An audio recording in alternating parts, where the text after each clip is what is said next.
Hello, my name is Paul Plant. I'm in Nashville, Tennessee today, August 1st, 2007. We're here today to interview Judge William B. Cain of Columbia, Tennessee. This interview is taking place as a part of the Legal History Project of the Fellows of the Tennessee Bar Foundation.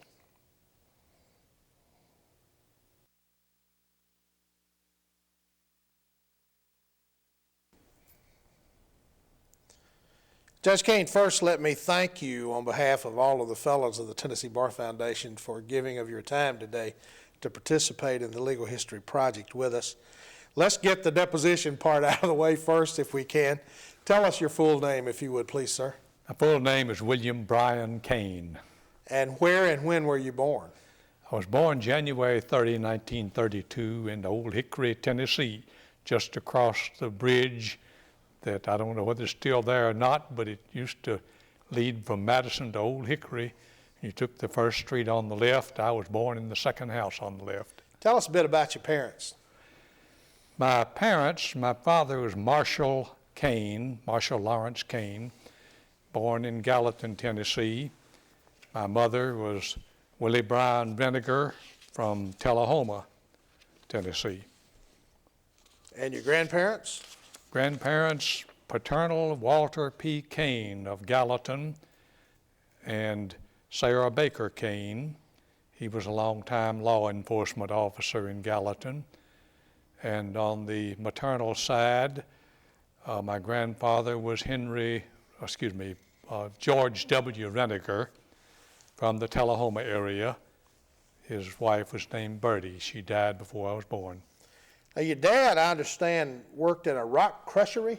Yes, he was an outdoor workman, supervisor in a rock crushery for a number of years, and just liked outdoor work. What is a rock crushery? Well, it's a rock quarry, really, where they both quarried the rock and they crushed it. And then it was delivered in trucks to where it was supposed to go. When you grew up, did you live most of your formative years there in the Old Hickory area? No, we moved over to Sumner County, which is where my father's family was from. And this was during the latter years of the Great Depression. So we moved about several places wherever my father could find work. And what communities in Sumner County did you live in? Gallatin. Around Gallatin? Yes. Did you go to high school in Gallatin? Went to grammar school and high school in Gallatin. Gallatin High School? Gallatin Central High School, as it was at that time, and I think still is. What year did you graduate? 1950. And after graduation from Gallatin High School, did you enter the service, going to college, or what did you do next? Well, I graduated June 3rd, 1950. The Korean War started June 25th, 1950. I went into the Army a month later. Where'd you serve? Military Police Corps at Fort Meade, Maryland, Fort Holabird, Fort Gordon, Georgia, mostly in military police and criminal investigation work. Growing up in the Gallatin area, were you involved in community activities, 4-H, Boy Scouts, those sorts of things? Involved a good bit in Boy Scout activities in the Gallatin area. I was not much in the 4-H world, but the Boy Scouts were something I enjoyed. And that's something that you've sort of followed along with throughout your career, is it not? Activity with and around Boy Scouts? Some, yes. Now, when you went in the military and you were with the military police, were you able to serve all of your time stateside, or was there a time? Now, from September of 1950 until discharge in May of 1952, it was spent in military police service stateside. How was it decided that you would be an MP? I was part of a National Guard unit that was a military police unit. The 168th Military Police Battalion, C Company, was located in Gallatin, and we were called to active duty right after the war started. When you finished your active duty, what did you do next? Came back to Tennessee and got active in the Clement for Governor campaign, 1952, and then went on to undergraduate school. Now, you hadn't told me about that before. Tell me about how you came to be involved in the Clement campaign, Judge. I know a little bit about your politics, so how did you become to be involved in the Clement campaign? Well, before he ever ran for governor, Governor Clement was an instructor at Fort Gordon, Georgia. And we went down there, and he had told a number of people that if he got out of the Army in time, he was going to run for governor in '52, and some of us told him if we got out in time, we'd be there to help. You were among a large contingent that supported Governor Clement. Yes, we were. As I recall. Governor Clement was the Democratic governor, is that correct? Yes. And that was Governor, what was his full name? Frank Gold Clement. He was elected 1952, 1954, and again in 1962. Those are the years when the governor could only serve a 2-year term, is that correct? Well, he was the last 2-year term governor, the first 4-year term governor. Then the first Ellington administration intervened, and he was elected to another 4-year term. Now, before you went to college, or before you went in the military, actually, when you were still in high school, did you participate in any activities that seemed to have any bearing on your later decisions in life? All the various oratorical contests and oral presentation contests, I had decided pretty early in life that I wanted to be a lawyer. And it was just a question of fitting into it. I excelled pretty well in history and English, and those minor subjects like math and biology were just there. What made you decide at such an early age you wanted to be a lawyer? I don't really know. It's just something that developed probably as early as the 4th or 5th grade. Do you remember knowing? You know, at that time, when you're a boy, you're a young fellow, you don't think in terms of how you're going to get the money to go. But everything fell into place for me. I went in the Army right after I got out of high school. I was eligible for the GI Bill benefits as soon as I got out.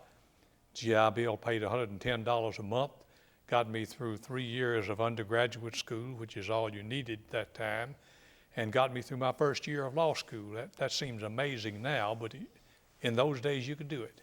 Did you know any lawyers growing up? No, not really. You told me earlier about a visit you made to Cumberland University when you were a senior in high school and met someone who later had a tremendous impact on your life. Tell us about that. In 1949, I was a senior at Gallatin High, and I went to Lebanon, Tennessee, for a career day. And I met Judge Sam Gilreath for about 10 minutes. He was from Cartersville, Georgia, and I had lived in Cartersville as a young boy.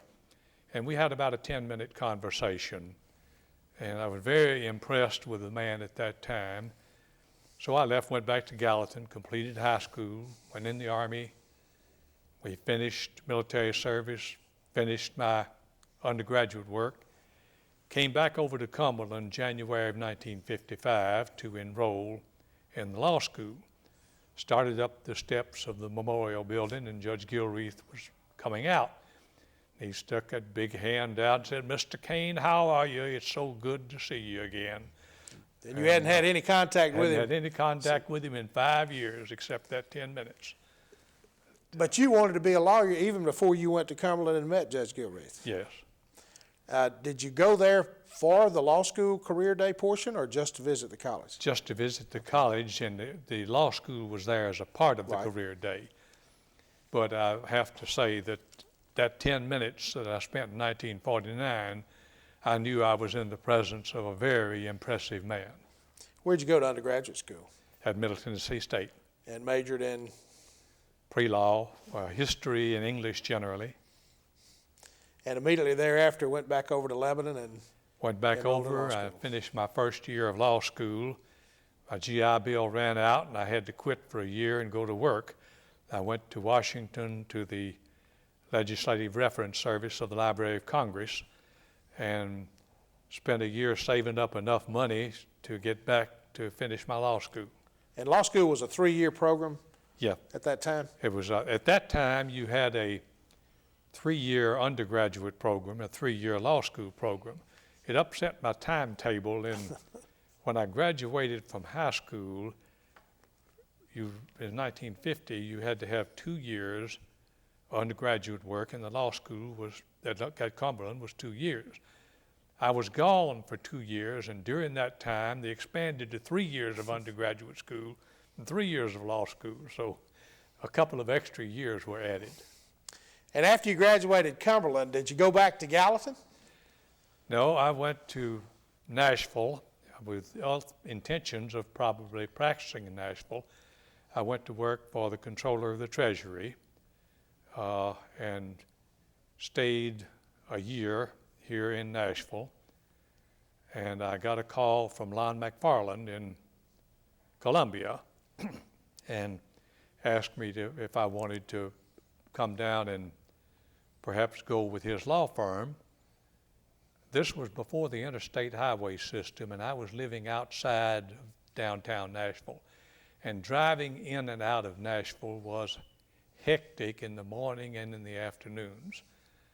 And I went to Columbia and met with Lon and with Jerry Colley, and they offered me a position in their law firm, $300 a month, which was a good salary at that time.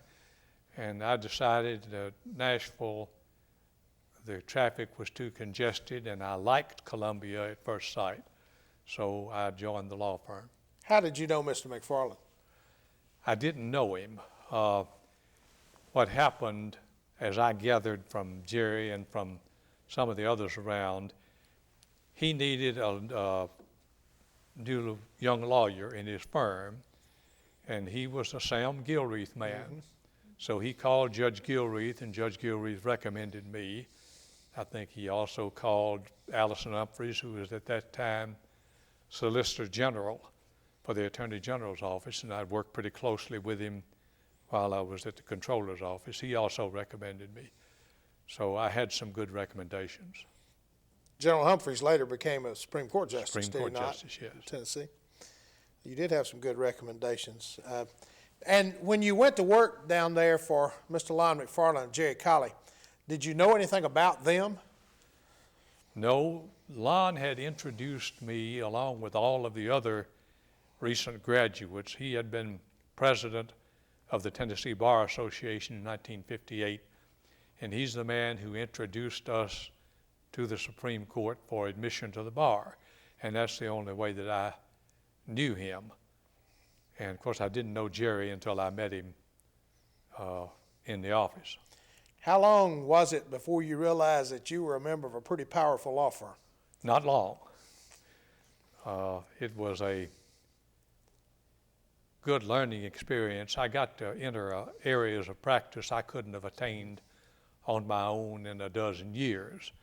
And they were not bashful about throwing me into the water and telling me to swim. What sort of practice did Mr. McFarland and Jerry have at that time? Lon had a very widespread public utilities practice, along with representing a number of the chemical companies down there. And Jerry at that time was a primary trial lawyer, both on plaintiff's side and some defense work, and they had a good criminal law practice.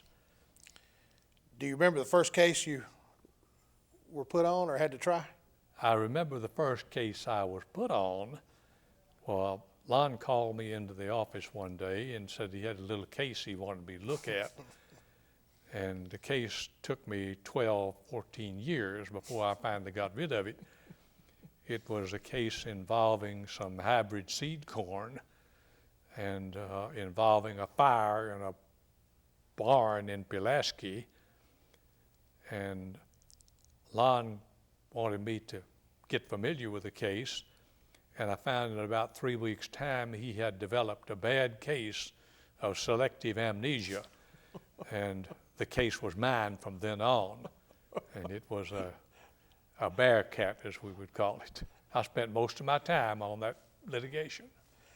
I've heard you and Collie talk and refer to that as the case from hell. Is that what? That's what it was. There was a lawyer from Nashville who, in the 1930s and 40s and over this area of the country, was a very prominent, outstanding lawyer, very smart. His name was Spike Farmer. And when he got into a case, it was like fighting a bulldog. I don't think he had but one case at a time. He never turned it loose. And I had some experiences in that. We went through the state court system and the federal court system 2 and 3 times. And finally, it was over sometime in the mid-1960s, late 1960s. Yes, I got thrown in the water pretty early. A lot of experiences early on that some folks don't ever get to have. Well, yes, and some folks wouldn't want to have. I mean, I wouldn't go through it again. I'm glad I went through it, but that's an afterthought. What sort of practice generally did you have with that law firm? What did you do primarily? Generally, carried Jerry's books for a while and did a good bit of work in Lon's utility work. He represented several telephone companies, and we had a number of battles in the rate-fixing world. And we represented a number of insurance companies, and I did a good bit of defense work for insurance companies. Mr. McFarland was a pretty big man to reckon with in Murray County in general at that time, wasn't he? Yes, he was the president of a bank in Murray County and also a very outstanding lawyer with a practice all over Tennessee, but wasn't confined to Middle Tennessee. How long were you with that bunch? From 1959. That very fine law firm, and it was a very fine law firm. As a bunch, from It was a bunch. 1959 to 1968. Were there anybody there other than the 3 of you? That was just about it until toward the end when Ed Blank and Billy Jack came into the firm, and they were there a couple of years before I left in 68. Ed later became a state senator. State senator. Ed was a very accomplished lawyer in his own right. He died rather young.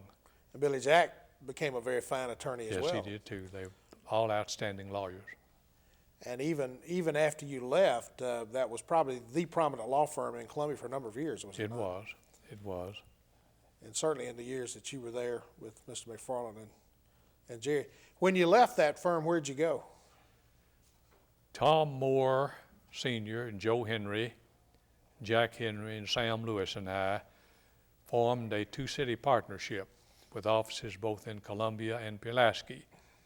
Tom Sr. was the senior partner, and Joe was the managing partner. He was the only man I know that could manage a 2-city law firm in small areas and do it successfully. Tell me a little bit about Tom Moore and Joe Henry and Jack Henry and Sam Lewis, because when you throw those names in a pot with your name and stir, that's a pretty interesting mix. It is a mix. Sam Lewis and I were in undergraduate school together and in law school together. Sam had come out of the Army about the same time I did, the difference being that Sam had been in the thick of the fight in Korea, and when we went into undergraduate school, what I would call the fire of the battlefield was still in his eyes, and he was a good bit different than he was in later years when he mellowed. But he was a tough cookie in those days. And I stayed with him in undergraduate school and in law school. Tom Moore Sr. I knew pleasantly before we joined the firm together. Joe I had worked with in a number of cases before, while I was still with McFarland and Colley. One of the most impressive people I ever knew. Jack Henry was a very good lawyer in his own right.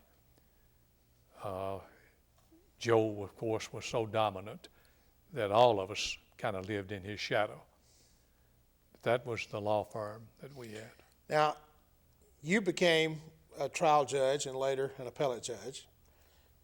Judge Lewis became a trial judge and later an appellate judge. Justice Henry became Supreme Court Justice and for a time was the Chief Justice of our Supreme Court. And my recollection is that Tom Moore sat as a special judge at the trial level number of times. Is that recollection correct? Tom Moore succeeded Sam Lewis to actually being the judge in the district when Sam came to the Court of Appeals. He did not seek election to the full term, but he served from the time Sam was appointed until after the election had to be 1978. So out of the 5 of you, 4 of you later went on to serve 4 on the of us bench, went on the and bench. 3 to the appellate level. Pretty good group of folks. What about that law? It's a pretty strong law firm, I know. That's about the time I came to the bar a little later than that, but I remember vividly that law firm and its strength and power in southern Middle Tennessee. What would you say were the strengths of that law firm?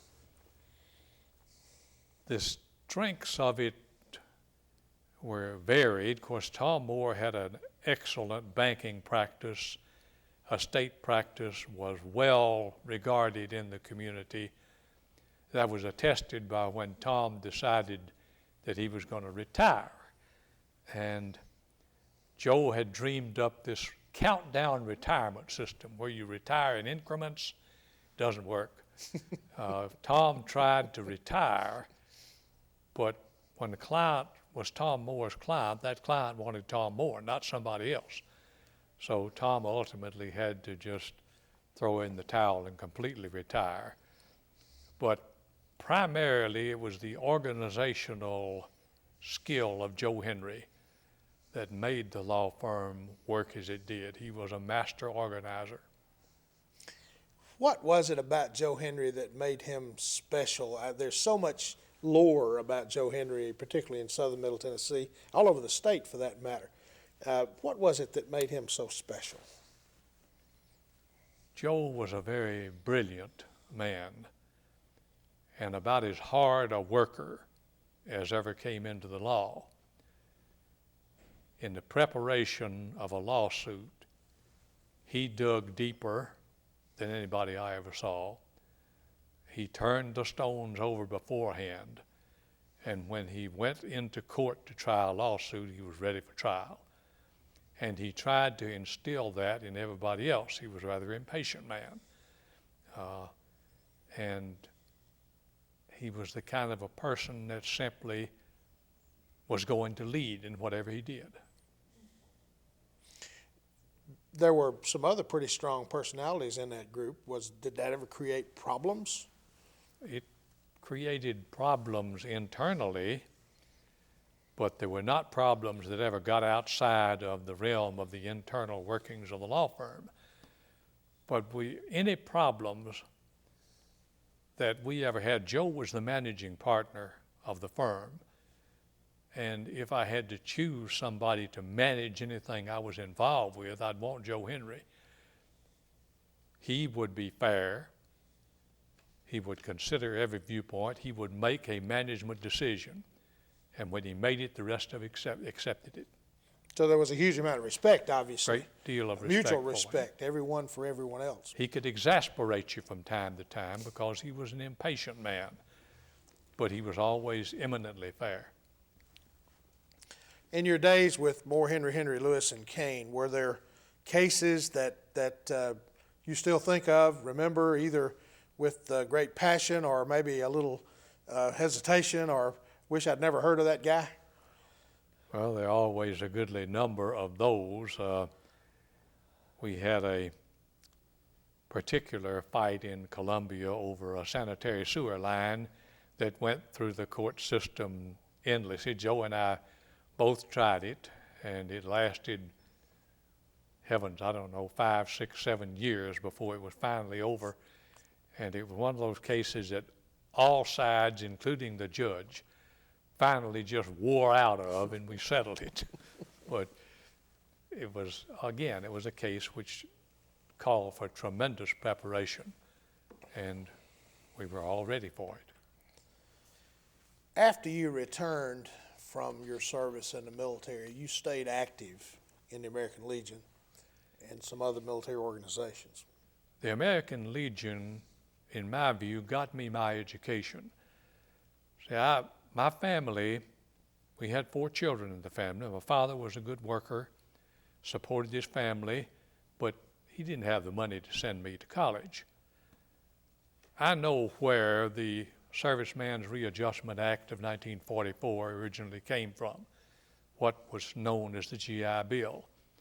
There were certain members of the American Legion, led by past National Commander Harry Comery of Kansas, that drafted the original draft of the Servicemen's Readjustment Act of 1944, which I benefited from for the GI Bill for the Korean War.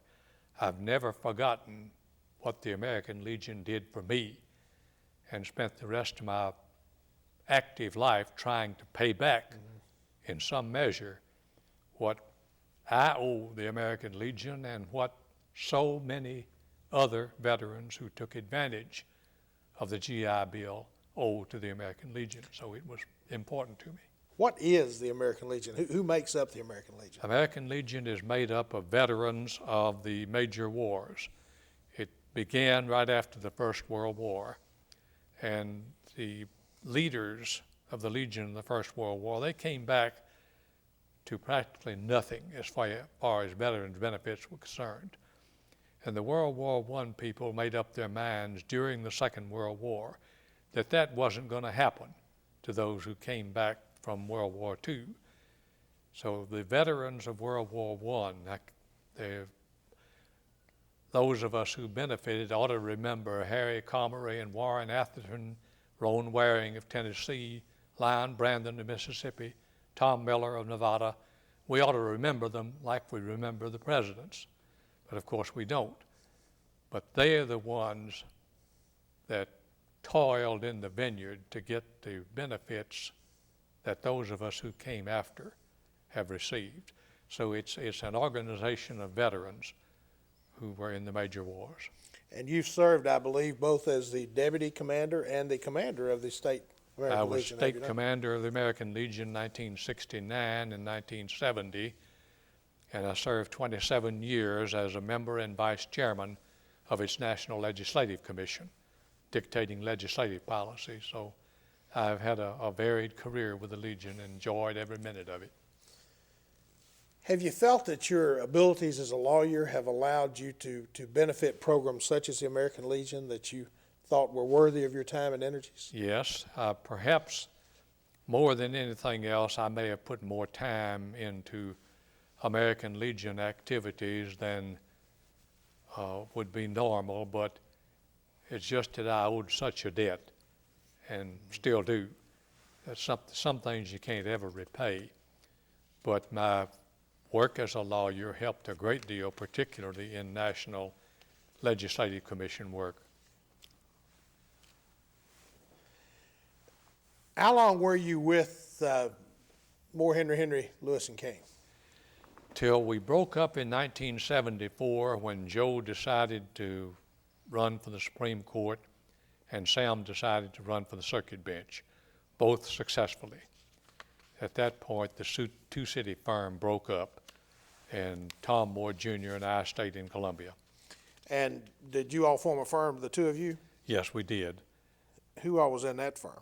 First, it was just Tom and me. Later, Bruce Peden came in with us, and we stayed in the practice until I went on the trial bench at the end of 1986. And Tom and Bruce stayed until Tom's untimely death Yes. a couple of years ago. Tom died of cancer a couple of years ago. Now, I've known you for several years, and Miss Martha Sue has been a strong partner with you for a long time. Tell us a little bit about your lovely bride. 46 years we've been married. She was my college sweetheart. I met her at Middle Tennessee State University. She left there and went to Hammond, Indiana to teach in a special education school, so our courtship was sort of long distance. And after I got to Columbia, we married in 1961. She came to Columbia, and we've been there ever since. What was her maiden name? Martha Sue Williams. She was from Wilson County, a little place called Noreen, which is unincorporated outside of Lebanon. And you all have a couple of children. We have my daughter, Elizabeth Moore. She is a lawyer in Columbia, She's married to a lawyer, Tracy Moore, who is with Moore and Peden now. Beth spends her time now raising 2 boys, my 2 grandsons. I'm very proud of her. She's kept her continuing legal education, continued to do legal work from time to time, but her primary focus is on raising those 2 boys. Is Tracy related to Mr. Tom Moore? Son. Mr. Tom All Sr.? Tom Sr. Okay, so he's Tom Jr.'s brother. Right. We were all, the Moore, Henry, and Cain families were all close. And your son, William Bryan Cain Jr., what does he do? He is a roofing contractor in Columbia, a very accomplished golfer. He, for a while, held his license as a Class A professional, but with 2 daughters to raise, he was a little bit different. You've told us a little bit about how you first met Sam Gilreath when you were a senior in high school and how you ended up back at Cumberland after college, after the time that you spent in the Korean War. Did you ever have any other law school in mind other than Cumberland? No, not after,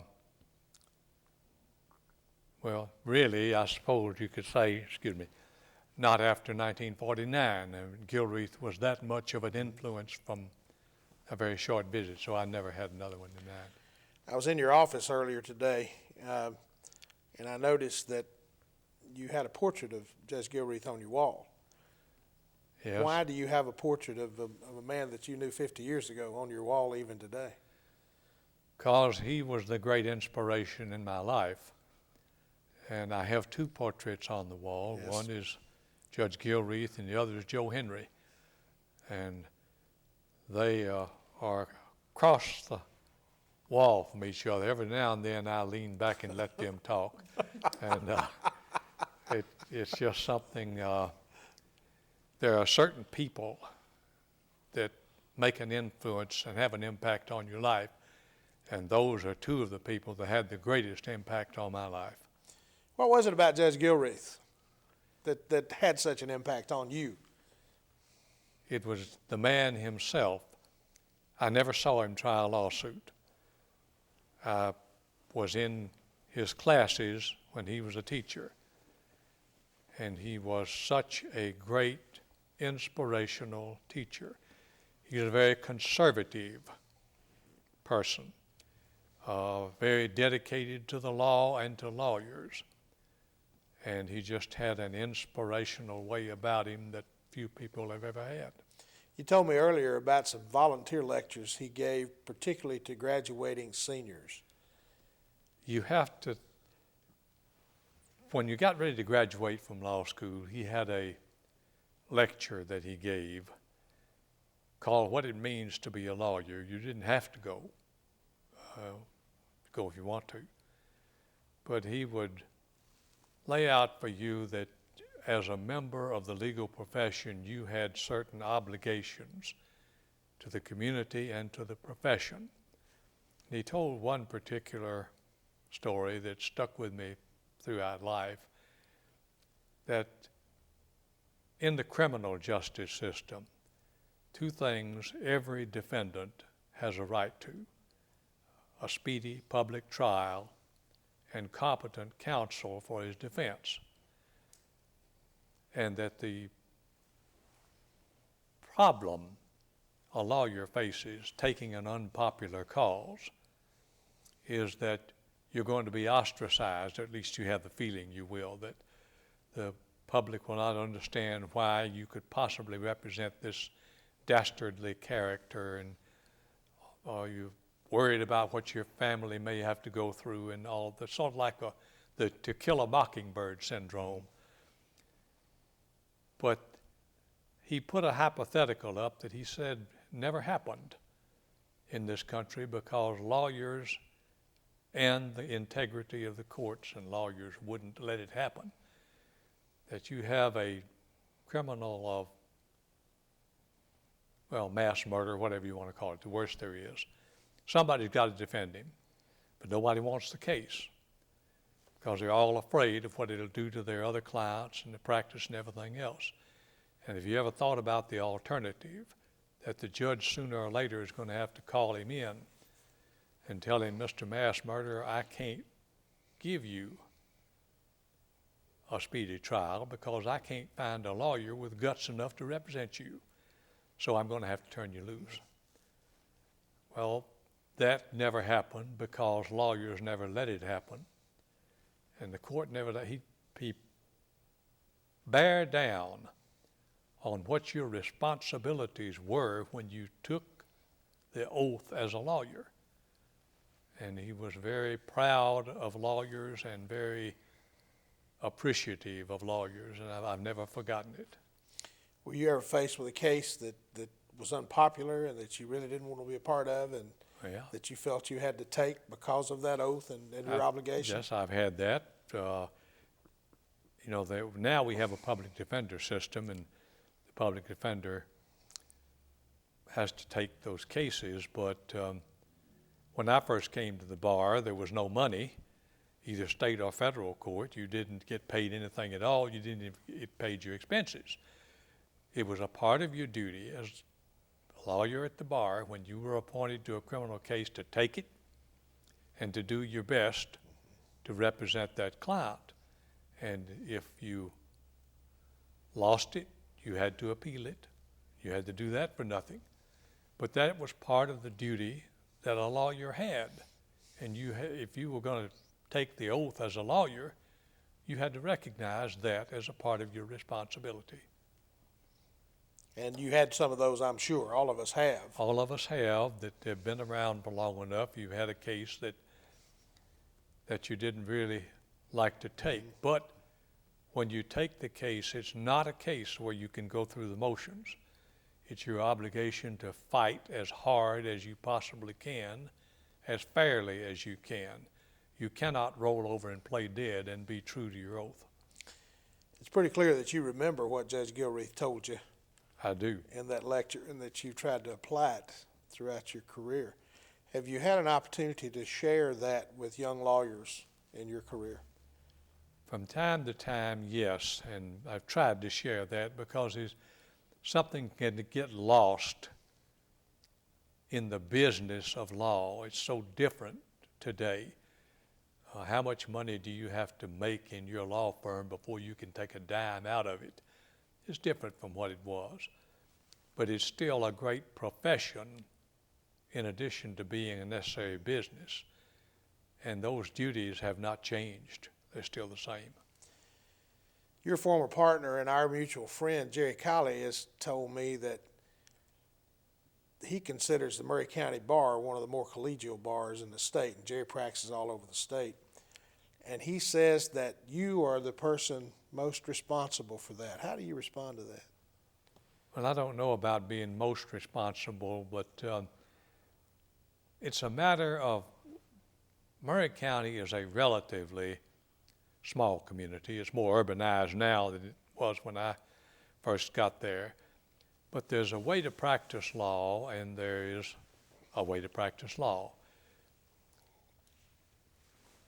If you go by the book every time,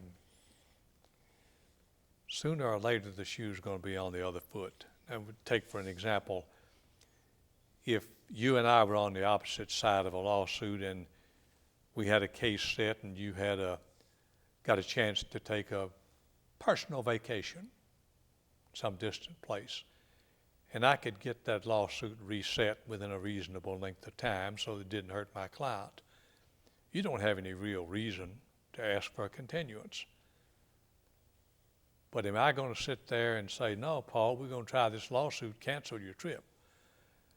And what am I going to do the next time it gets around? Then I'm going to say, Paul, I need bad to get to somewhere and see an old friend. And Paul is going to say, no, we got a lawsuit to try. There's a way to practice with a little give and take. Now, you can't do anything in giving and taking that's going to prejudice your client, and you can't do anything jurisdictional. But accommodating the everyday changes that come about is simply a way that should be used in the practice of law as any other profession. And if I added a little bit to that in Murray County, I'm glad. Well, you're given credit for it, and I think justifiably so. You tried a lot of lawsuits. You would consider yourself a trial lawyer. Yes. And consider that an honor to have been a trial lawyer. I know that from talking to you. What did you enjoy most about trial work? The preparation and the actual trial itself once it gets underway. Now, I had a malady that I don't think I am alone in. The hour to hour and a half immediately preceding when the lawsuit starts, about the most stressful time that I have ever known. I mean, you sit there at counsel table drumming your fingers, eager to get started and afraid to get started at the same time.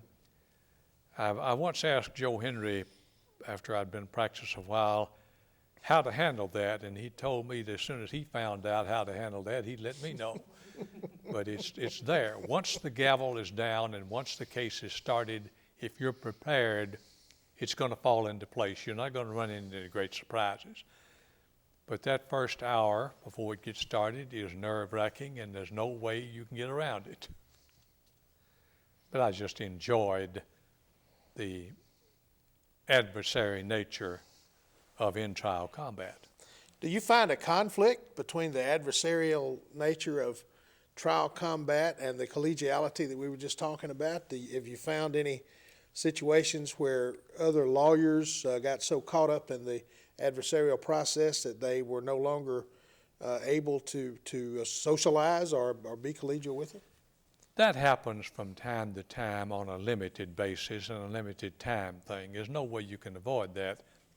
If you and I are in the midst of a hotly combative lawsuit, feelings are going to get out of hand sometimes, and it's just part of combat. Once it's over, you settle down and the heat of the moment is gone. There's no reason we can't sit down and have a cup of coffee. But there is a fight system there. That's part of the system. And when you get in a fight, sometimes you do and say things that you don't want to carry over. You do and say things in the heat of the moment you may wish you'd tempered a little bit, but the other side does too. That's part of the game. Judge, I want to take a little break here right now, and then there's some other things I want to ask you about, if you don't mind. So let's just take a pause right here for just a few minutes. Thank you.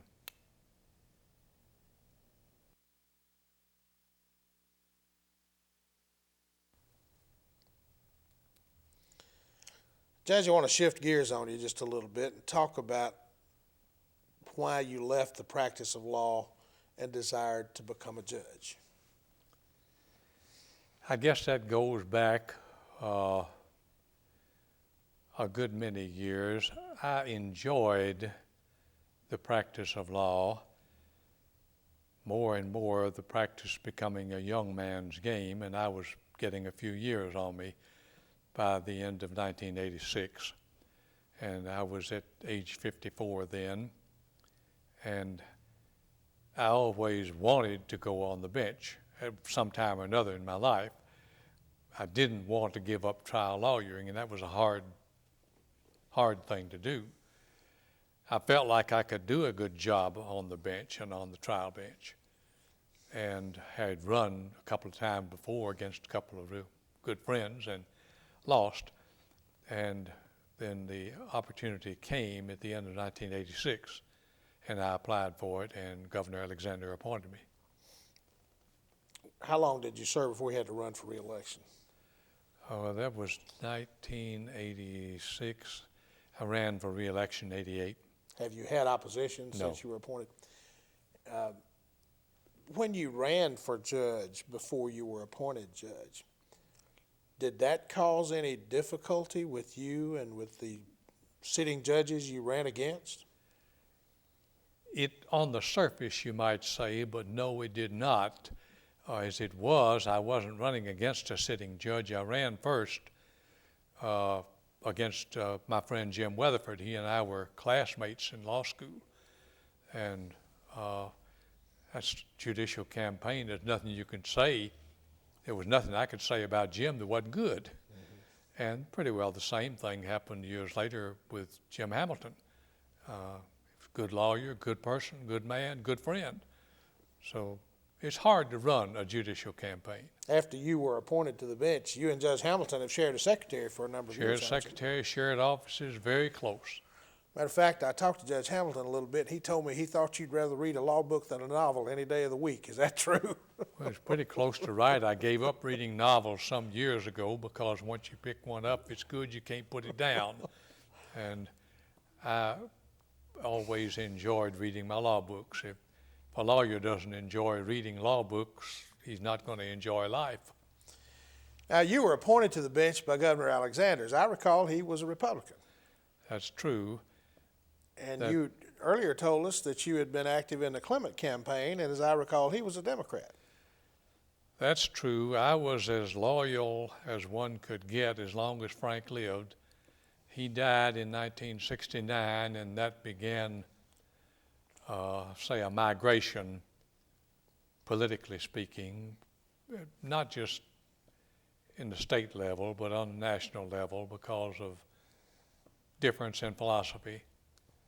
And I was not, for a long time, wouldn't say I was either Democrat or Republican. I picked the person that I thought would be best. And what we had in 1986 came along, and that we just had an election in which one of my good friends, who's now circuit judge in Columbia, Bobby Holloway, had run for state senate against Bill Richardson. And Bill was Democrat. Bill had been my neighbor and friend, and I supported him in the race, and I was asking Governor Alexander to appoint me. So in my letter, I pointed out to him that I had supported that Democrat neighbor as opposed to Bobby. And the governor appointed me anyway, so at least I kept it straight at that time. Did you find the transition difficult from trial lawyer to a judge? Yes.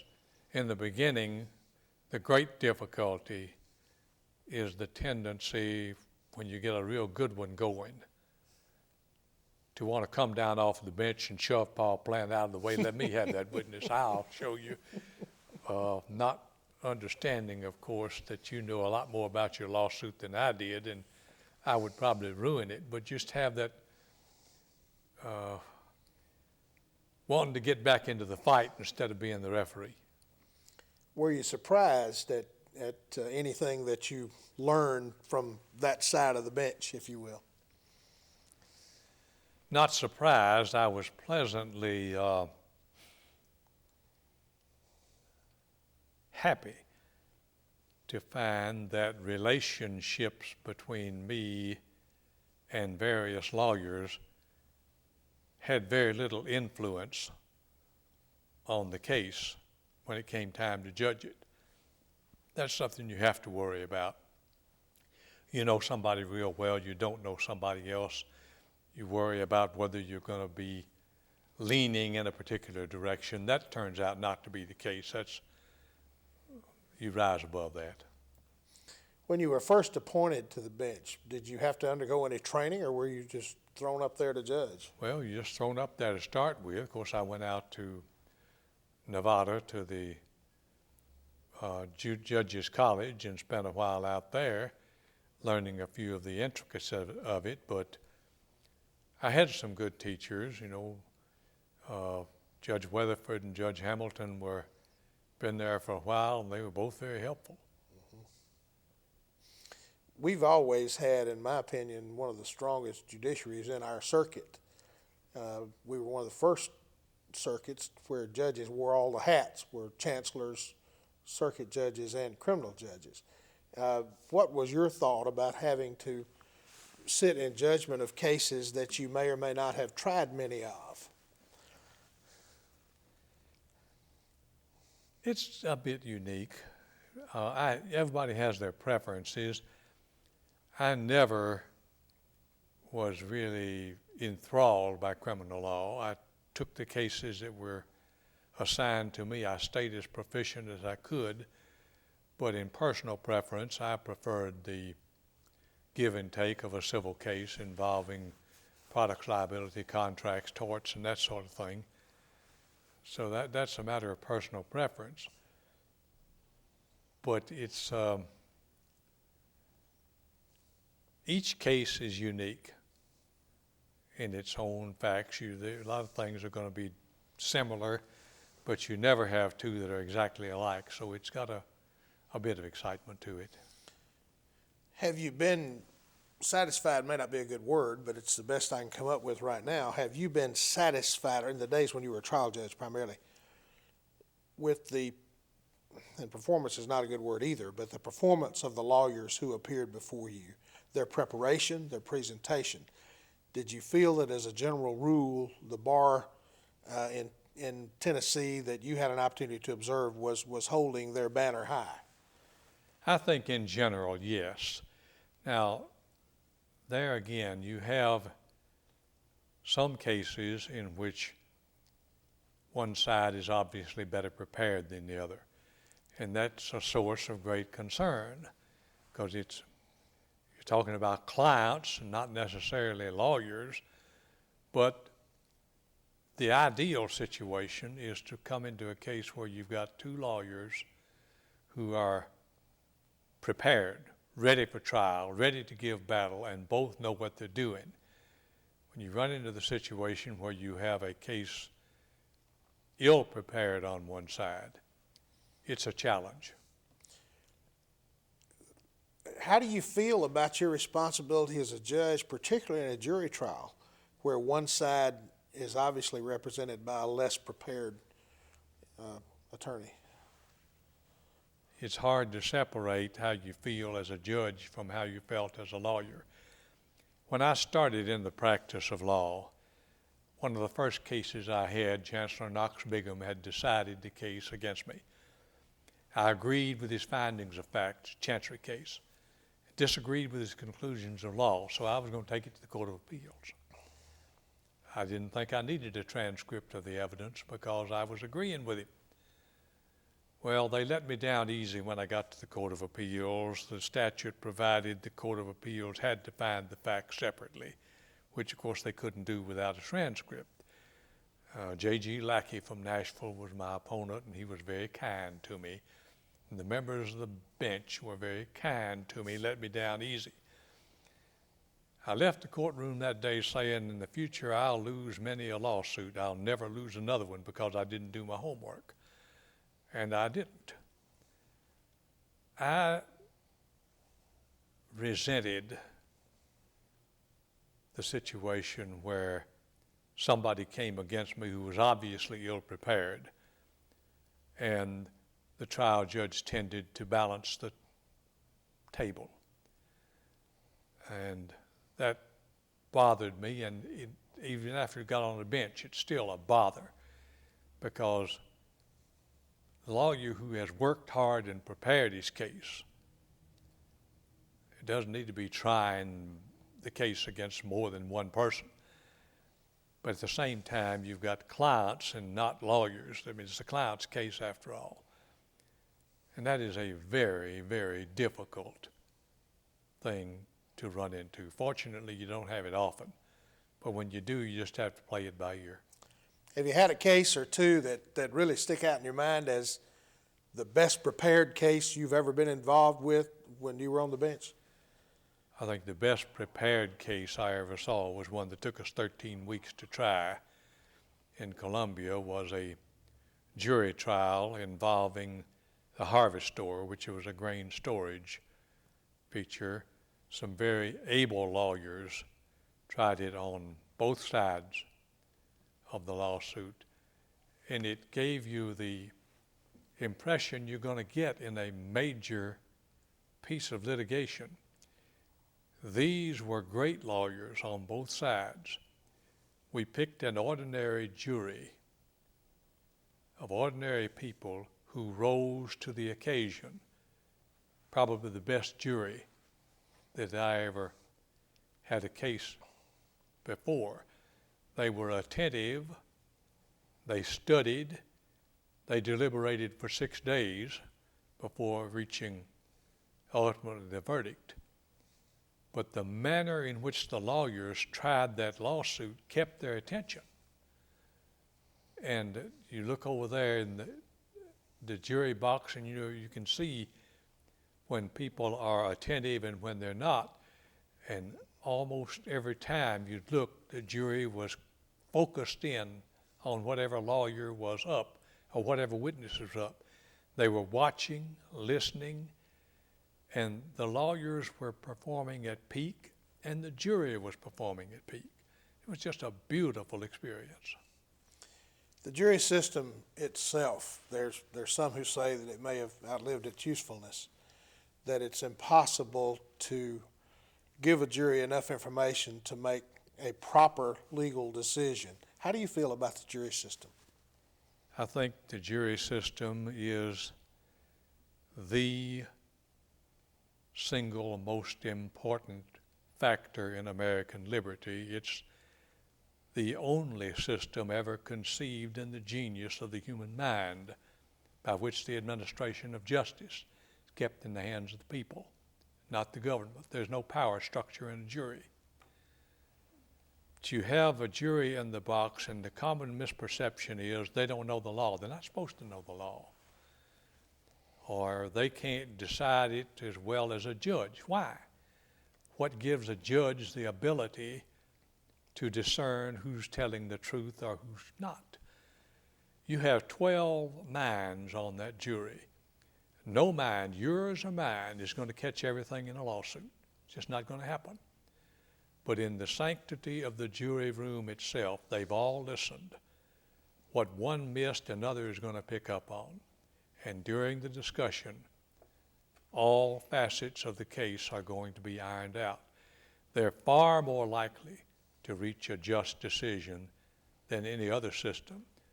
It's not perfect. It'll never be perfect. There is no perfect system. But it's the least imperfect of all the systems that have ever been conceived. So I began life sold on the jury system, and every day that passes, I'm that much more sold on it. When you were on the trial bench, a lot of us who practiced before you thought that you showed even then a lot of the strengths, and sometimes we considered them weaknesses, of the appellate bench, and that your opinions were so thorough. You take great pride in that, don't you? I do. There are differing philosophies that go into a judge, differing political philosophies, differing legal philosophies. But I'll take two examples that I regard highly. Justice William J. Brennan of the Supreme Court, who was on the liberal side of most anything, and Justice Antonin Scalia, the present court, who's on the conservative side.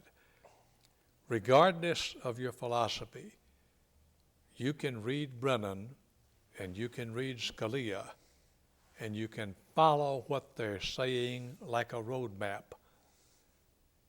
There is no hidden agenda. There's nothing that they leave to chance.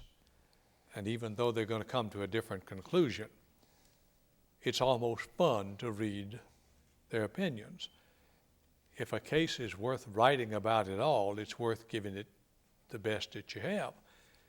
And you're not always going to be right, and nobody's going to agree with everything. But if a case has come this far, it deserves that kind of treatment. You ever thought of yourself as an activist, Judge? Depends on how you define activist. You know, the word activist, go back a little bit in history. Let's come back from the time the Warren Court took charge during the Eisenhower years. It was an activist court, or what we call an activist court. It was activist in many areas, much of which involved the expansion of federal power. And those of my view on the conservative side were stare decisis et non quietum overe. Just stick with the decisions of the past. Well, they didn't, and ruled out a number of decisions, overturned a lot of precedent. Then the pendulum swung backward, and we found what essentially was the Reagan court, activist in the other direction. And then what were the leaders of the Warren court area saying to the new ones? Stare decisis et non quietum overe. Activism depends on which way you're looking at things. I don't know that the term activist judge has any real meaning. A lot of people, well, some people in our society want to blame a lot of society's ills on judges who may be considered activists. Some even use the term rogue judge, or judges who make rulings for something other than, for some personal gain or something other than how they actually perceive the law to be. Have you really experienced much of that in the judiciary? Not much. Like anybody else, I have my likes and dislikes about the way a case ought to go and about the judicial philosophy that underlay particular decisions. I'm basically a conservative judge. But as far as rogue judges, there, as many judges we got in this country, yes, there are going to be a few of those on both ends of the spectrum. But you cannot judge the judiciary on the basis of some few individuals. And that's something you're just going to have to live with. But overall, I think the judiciary in this country has been a very fine judiciary. When you transitioned from the trial court to the Court of Appeals, what sort of change did that require? How was that difficult? Not as difficult as the transition from trial lawyering to trial judging. Now, about as stressful an occupation as you can find is a trial lawyer, but it's a kind of a stress that is good in the sense that if you enjoy trying lawsuits, you welcome the stress. When you go from that stressful situation to trial judging, the stress is much less. And when you go from trial judging to the appellate bench, it's even less. That being on the appellate bench, you don't have to shoot from the hip. And you know, in a trial case, the trial judge doesn't have time to sit there and mull your objection. He has to jump one way or the other. And I sat many a time on the trial bench, and you stand up, make an objection, and I confidently say, overrule the objection. And then about 20 seconds later, I'm sitting there wondering, why on earth did I do that? He was right. And fortunately, there's that thing called the judge's discretion that covers up most of those areas. But on the appellate bench, you don't have to worry about that. You got plenty of time to think out what you're doing. So stress levels, trial lawyering is roughest, trial judging's got some problems, appellate judging is less stressful. In some of the states around us, trial judges have clerks who can assist them with researching those things. Do we have that in Tennessee? As a general rule, we do not.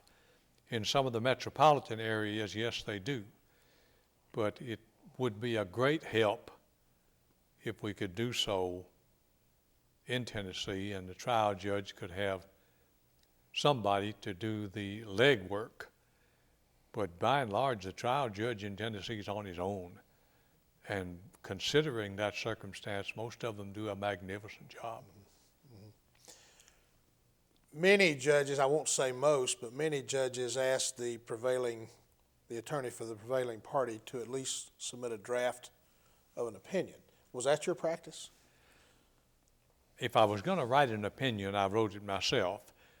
I have asked the attorney for the prevailing party to submit an order reflecting what I have held. And most of the time, almost all the time, you're going to get back that one that's pretty true to what you said.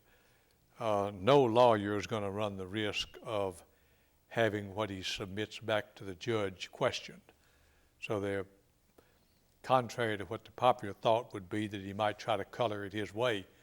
Most of the time he's going to bend over backward to avoid that, because once you submit one that's not accurate and lose the confidence of the judge, you've lost it for a long time. Well, that was going to be my next question. Have you, and I'm not asking you to talk about individuals necessarily, but have you had situations, particularly in your trial judge days, when you felt that attorneys have crossed that line and maybe did something that breached that, such that your confidence in them was challenged? In some occasions, yes. I've tried to put the best feature on it and say that that was an inadvertence and not deliberate. And I think that's mostly true. I don't think anybody, very few, would ever deliberately try to take advantage of that situation. But common sense would teach you that any time that does happen, that the judge is going to lose a little confidence in what you're doing. It's like submitting an appellate brief. You submit an appellate brief that cites a proposition that when you read the case cited, it doesn't bear that proposition out. You're going to lose confidence in the brief. So one doesn't make any points by making a statement in a brief that is not supported by the record, because no appellate judge is going to take it at face value. How did you come to be on the appellate bench as opposed to the trial bench? 1998, Judge Lewis retired from the bench. His health was failing, and I applied for the position under the Missouri or Tennessee plan, and I was among the three that were chosen, and Governor Sundquist appointed me. What do you think of the Tennessee plan? I think it's a good plan.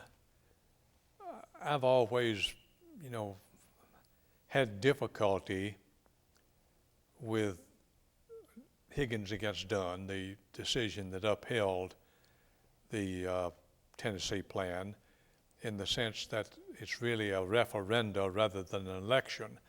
And I thought Judge Humphrey's dissent pointed out some very good points. But I ran, the majority held otherwise, and I ran under the rules.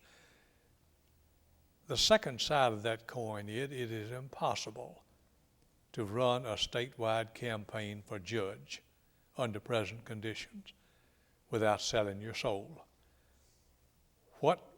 How are you going to raise money? I mean, what am I going to tell somebody I'll do? I'll be a good judge, fair and honest. Give me $1 million because that's what I'll need to run this campaign. Otherwise, you can't get known. Whatever flaws there are in the Tennessee plan, it's a better plan than any other that we have available. When you went on the appellate bench, you had to consider at least two other judges' opinions before you came to an ultimate decision. How did that feel? That usually, by the time all of you have read the briefs, and by the time oral argument has occurred, a consensus is going to develop about where you want to go in this opinion. Now, that consensus is not necessarily going to be the finished product, but most of the time it is. There comes time when you file separate concurring opinions when you don't agree on a particular point, and there comes some of those times when you just plain don't agree with the majority, so you end up dissenting. You mentioned a while ago that you thought the stress level was a little bit less on the Court of Appeals than it was at the trial judge level, and that even less than it might have been as a trial lawyer. Have there been any marked, I hesitate to use the word difficulties because that's not really what I mean, but any challenges on the appellate level that you feel are greater than, or at least cause you to apply more attention to than they did at the trial level? Overall, yes.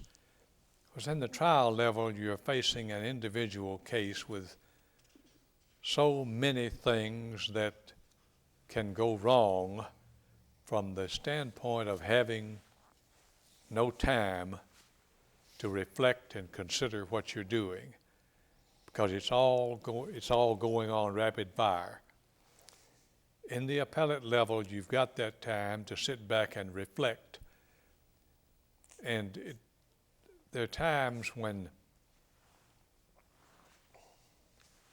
you defer to the trial judge because you understand the stress he's under and the fact that he gets to see the people as they testify, and he gets to judge the manner and demeanor of witnesses. And on the appellate level, all you've got is a cold record to read, and that doesn't tell you the whole story. So there are safeguards that say that when it comes to a disputed factual question, I'm going to defer in large measure to the superior position of the trial judge, unless there's something just awfully wrong with it. Does your experience as a trial judge help you in making that decision as the appellate judge? Immensely so, because you look at a printed page and sometimes read it and wonder, from this printed page, I wonder how this judge reached the conclusion he did. But you've seen witnesses testify, and you've seen the ones that by their mannerisms affect your judgment. And on the cold appellate record, you don't have those mannerisms. But the man under the gun, the trial judge, has sat there and watched them and makes his decision. And it's well that on factual issues that the appellate judge defer to the superior position of the trial judge. What about your days as a trial lawyer? Do those experiences come into play? Do you ever have to try to recollect the lawyer's perspective in making an appellate decision? Yes, you have to do that too, because of course the lawyer, most of the time, a lawyer's argument is going to be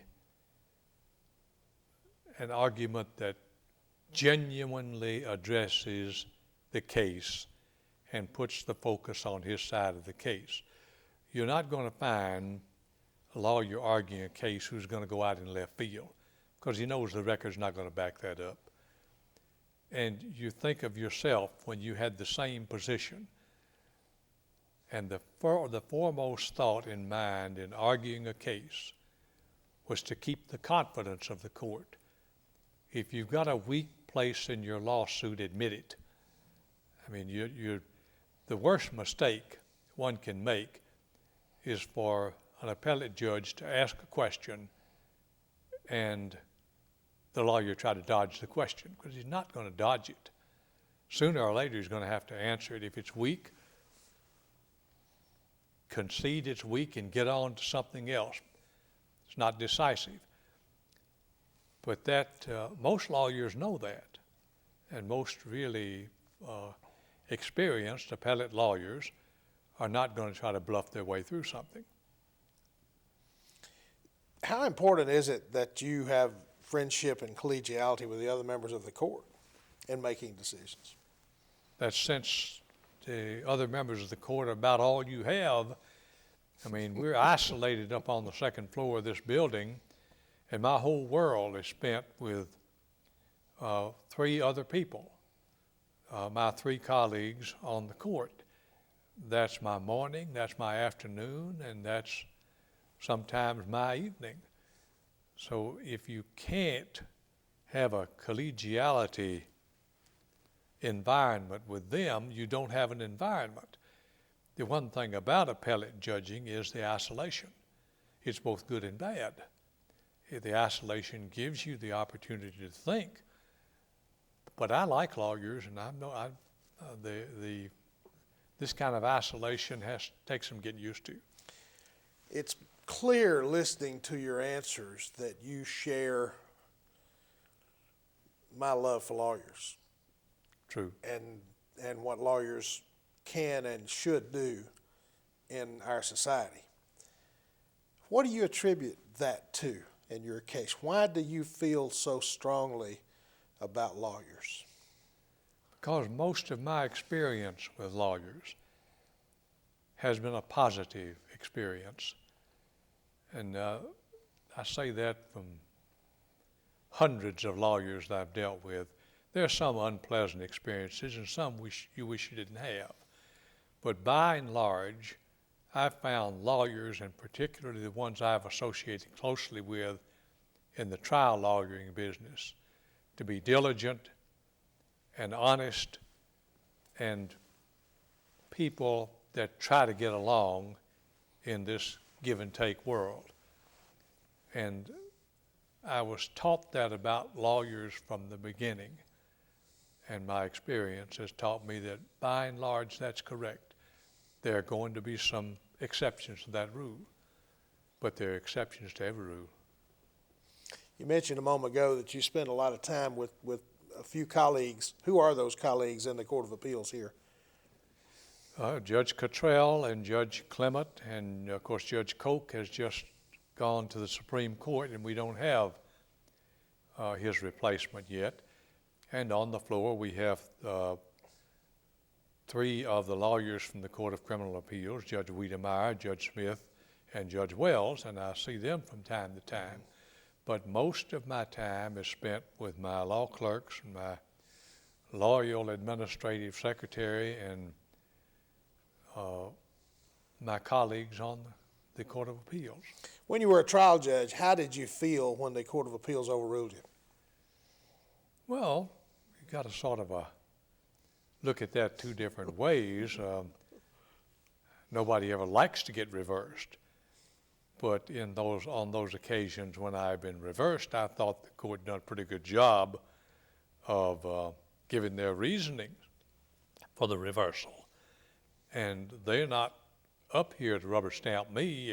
If they're going to rubber stamp me, we don't need them. So I never took offense to it.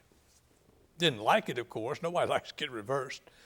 But to take offense to it, no, that's the job. Otherwise, you don't need an appellate bench. Do you have clerks at the appellate level here? We have 2 law clerks for each of us, and we keep them busy. I've always tried to encourage law clerks to get out into the practice, which is what they studied all those years for, and most of them do. How do you select your clerks? By interview and personally talking to them, and then making up your mind who you want to ask, and then get the person in and just throw them in the water. They generally serve 1 year. 1 or 2 years, and generally they're moving on to some other opportunity. But it is a great opportunity for a person to get into a level that builds for their practice. How do you use your clerks? What do you have them do? Research particular points and draft opinions. I will sit down after we've conferred and decided tentatively how the case is going to go, and detail for the law clerk what the decision is going to be, and always with the precautionary measure there that if you find something in the record that casts reflections on what I'm saying, you are to come to me immediately and let me have the benefit of your thinking, because the tentative decision may be based on a flawed premise. Not usually, but it can be. Judge, I want to shift on you a little bit again, and you told me earlier in our conversation that when Governor Alexander appointed you to the trial bench, that in your discussions with him and your resume that you shared with him, you didn't tell him quite everything about you, but that later on when you applied to the appellate bench, you felt it was important that you tell the nominating commission everything about Bill Cain. Can you talk to us a little bit about what you were talking about? Specifically, what I was talking about, I am a recovering alcoholic. I have not had a drink in 10,885 days, but I am and always will be a recovering alcoholic. When I applied for the job with Governor Alexander, I was afraid, and I did not disclose what he had a right to know. And that little monkey sat on my back for all those years, and when the time came for Governor Sundquist and the commission to make its decision, they had a right to know that for whatever it meant. And I put the monkey off of my back. And I felt like I owed it to them. Fortunately for me, it didn't mean anything to them, and I'm glad, but they had a right to know it. In your early days as a trial lawyer, the use of alcohol as a relaxation tool, if you will, would you say it's fairly common? Very common. You can almost call it an occupational hazard. But it creeps on you. I never break anybody's anonymity except my own. And my own, if it'll help somebody else to understand my experiences, then I hope that'd be the case. But in the early years, alcohol was good to me. In a big sense, I was always somewhat inhibited, shy, and a couple of drinks would, ease the tension, lift the curtain, so to speak. I don't know where it turned on me to become what it ultimately became, but it did, and I was very, very fortunate that through the intercession of members of Alcoholics Anonymous that I was able to recover. I don't think there's ever a recovered alcoholic. I'm still recovering and will be till I die. But it is a hazard for a stressful profession like trial lawyering. When you came to grips with it and acknowledged it to yourself, were you surprised at the response of those around you? Very. See, like most of it, I thought I was keeping my problem a pretty good secret. And one thing I worried so much about is what my client's going to think. What are my friends going to think if they find out that I've got a problem with alcohol? And I found out once in recovery that they all already knew it. And all of them were very supportive. I had nobody in my life that has not been fully supportive of recovery. But I was afraid of it to start with, and I guess afraid to give up my crutch. But it's not the end of the world. You may think it is for a while, but it's not the end of the world. It's really the beginning of something far greater than the world you've lived in. That had to be a marvelous feeling to know that those people had known and still supported you. It was. Well, I say gratitude is very great in that I had no one who wasn't encouraging to me, and I tried to keep the faith. Since your acceptance of the problem, you have been very active in trying to help others, particularly other attorneys who have this problem. I have, and one of the great progressive things in Tennessee was the organization of TLAP, and it has been a very, very successful venture. Alcoholism is more open now than it was at one time, and that's good in that people are not as afraid. It is a horrible fear when you start to begin to face up to something that you don't really want to admit, because it's hard to feel what's life going to be like without my crutch. And that's a hard thing to get through. And I had some very good friends in the program who guided me through it and lifted me up and carried me for a long time, and I'm forever appreciative.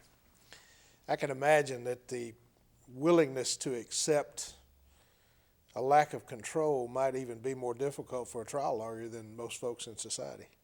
I think that would be the truth. You know, there's a certain amount of self-belief in the trial lawyer.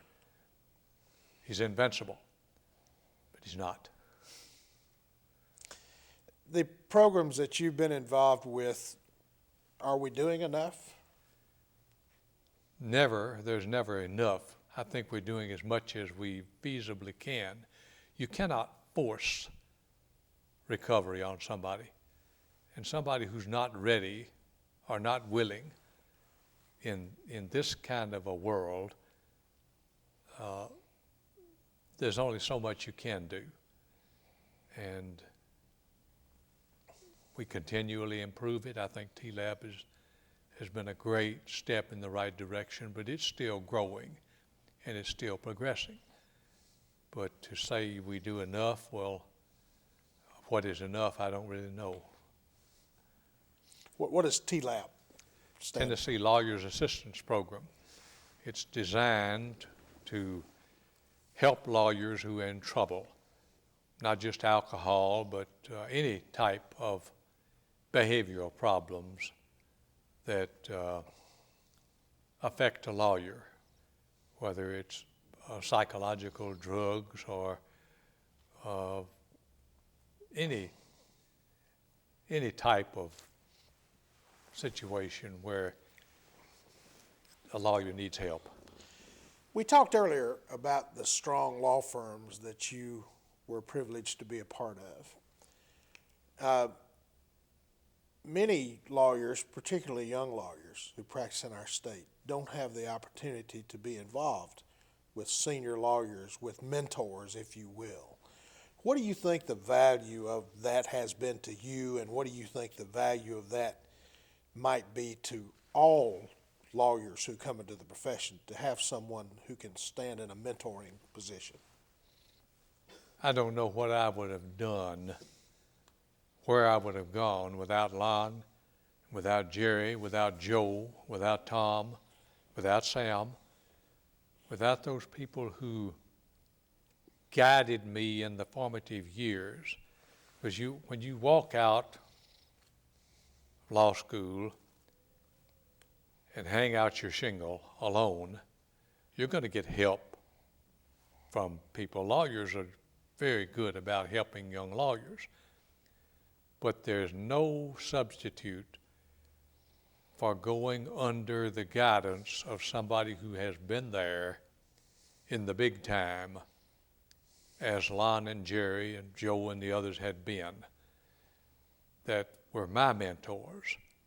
They taught me a style of practice and a way to practice that I couldn't have built in years of practice on my own. They were all good, they were all helpful, and I would not be where I'm fortunate enough to be today had it not been for their guidance in those formative years. You've done a lot of things in your career. You've represented the City of Columbia. You've represented numerous clients in all sorts of lawsuits. You've sat as a trial judge on some pretty important matters. You've sat on the Court of Appeals. You've served as the commander of the Tennessee American Legion. What do you consider the most important thing that you have been able to do in your life up to now? Being a lawyer. I think that more than anything else is what I'd like to be remembered for,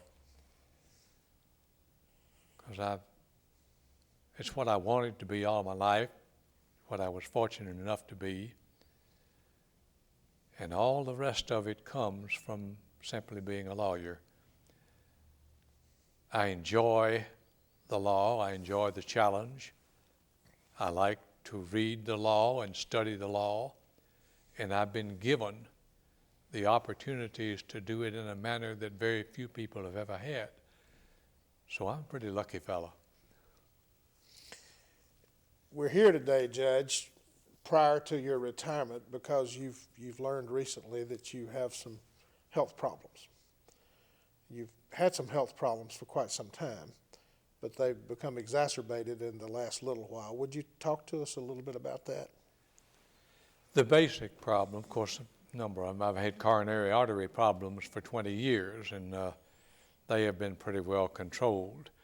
A little over a year ago, I was afflicted with prostate cancer, which came back this year with a rather, one doctor said, with a vengeance. It's advanced and it is spread. I am undergoing chemotherapy at the present time, seemingly successful. I've never wanted to retire, and I'm at this point not going to retire until I'm convinced that I can no longer make a contribution. I'm not so naive as not to know that the advanced state of the malignancy has a future that is, let's say the prognosis is guarded. At the present time, I'm not in any physical pain, have not been in any physical pain. I have a weakness that sets in from time to time that interferes with my ability to concentrate my mind. At times, I'm running about 75 to 80% efficiency at the present time. I don't know what the future holds, but I've tried to be as straightforward as I can about what it is and how I'm going to try to deal with it. But I enjoy my work and enjoy being here and trying to make a contribution. So one day at a time, we're going to find out how this goes. You still love to read law books. Yes. Still love to do research Yes. and writing opinions. And you still love to listen to Justice Henry and Judge Gilreath. Still love to listen to Justice Henry and Judge Gilreath. They are simply two inspirations that are always with me.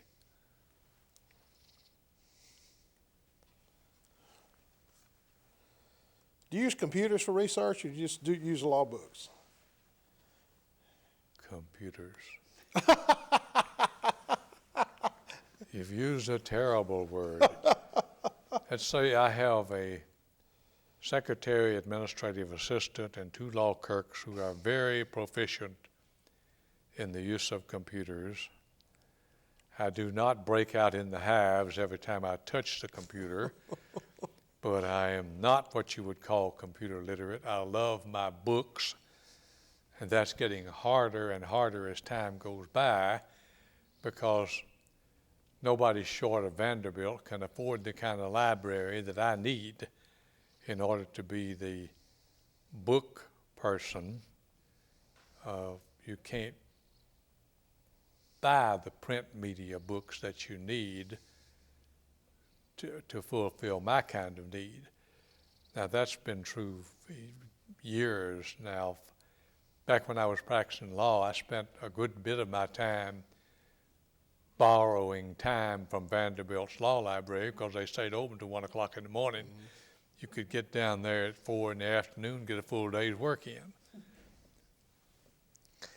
You said a while ago that Justice Henry recommended 20 hours out of court for every hour in court.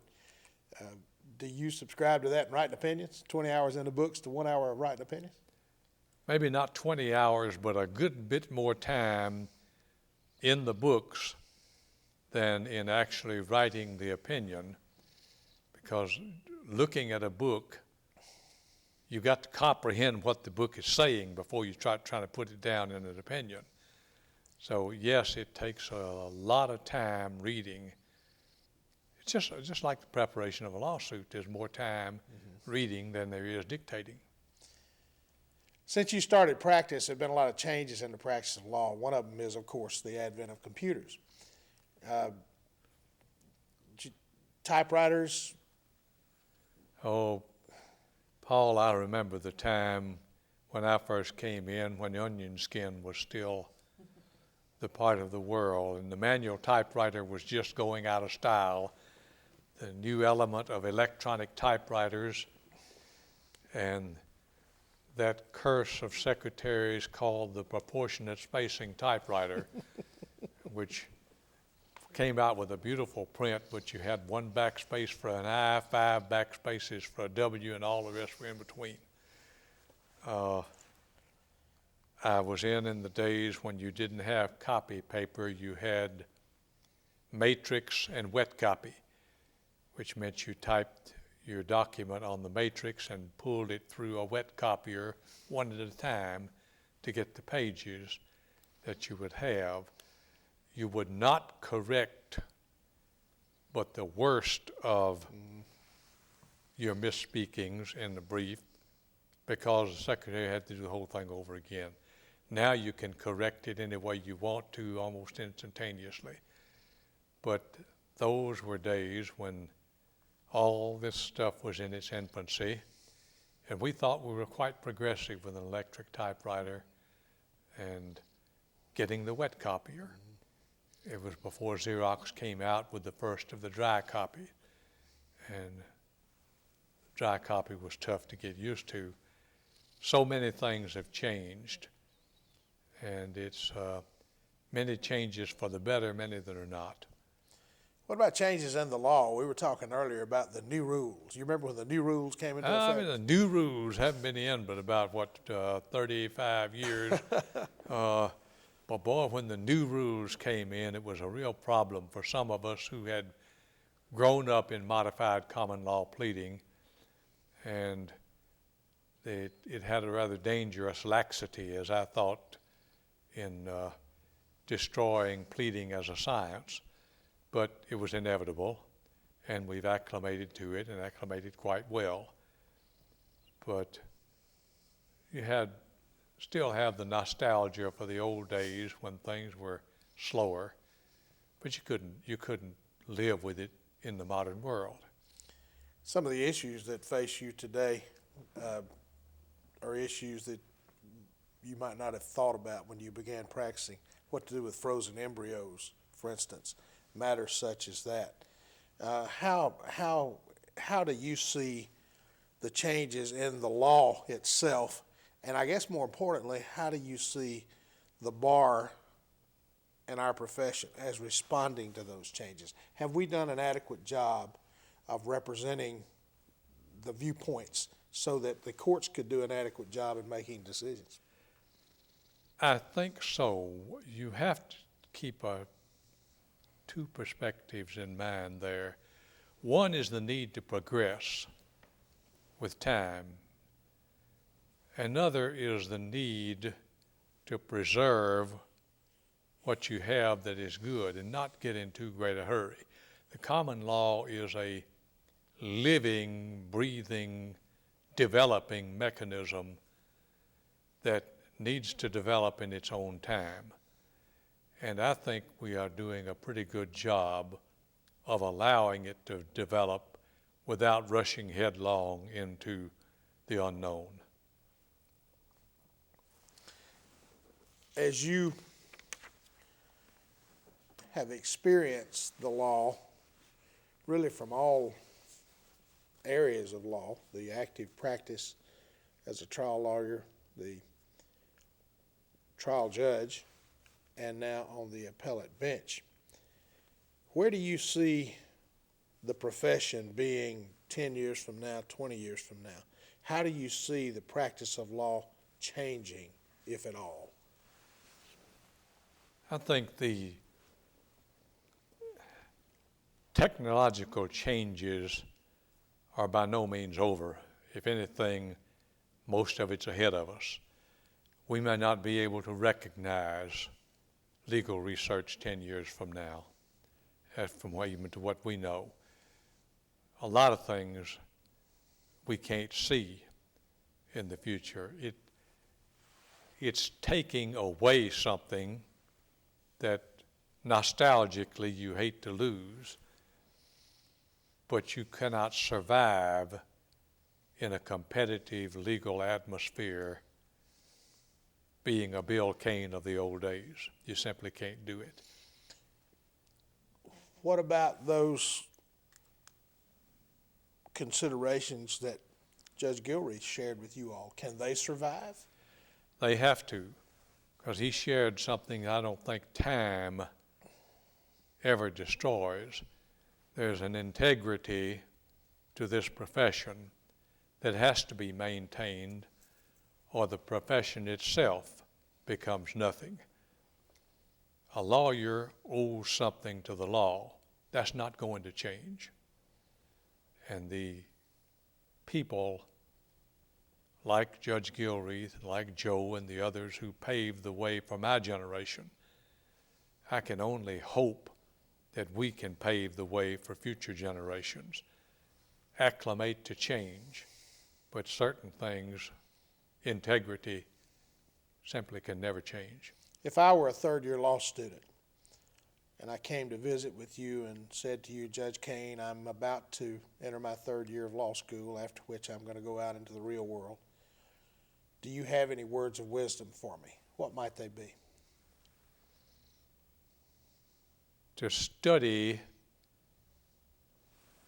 what it means to be a lawyer, still means to be a lawyer. And we are a profession, one of the old professions and one of the truly great professions in this country. We owe it to those who have gone before us and to the future to remember that we're a profession. No matter how much of a business it becomes, there's still certain elements of honesty, integrity, and hard work that have to go into building the profession. Is it worth it? It is. Oh, it's worth it. If I had it to do over again, I would do the same thing.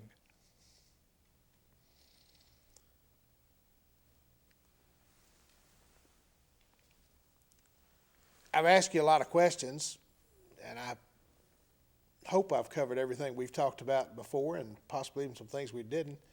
But is there anything that I haven't asked you about that you would like to say to us for this record, if you will, Judge? Well, I'm, glad to be a part of the history of the profession. As I say, if I had it to do over again, I would change some things, but not much. Overall, law has been good to me. The bar has been good to me. Lawyers have been good to me. And the people have been good to me. And I have tried as best I can to leave some sort of example for my children and grandchildren that they can most of all say they're proud that their daddy and granddaddy was a lawyer and a judge. Well, having had the honor and privilege of practicing before you, and even against you a time or two a few years ago, when you were on the circuit bench and appearing before you in the appellate court, you have set that example, Judge Cain. And let me thank you again on behalf of the fellows of the Tennessee Bar Foundation for sharing your time and your experiences and your candor with us and helping us preserve this legal history project. Thank you. Thank you.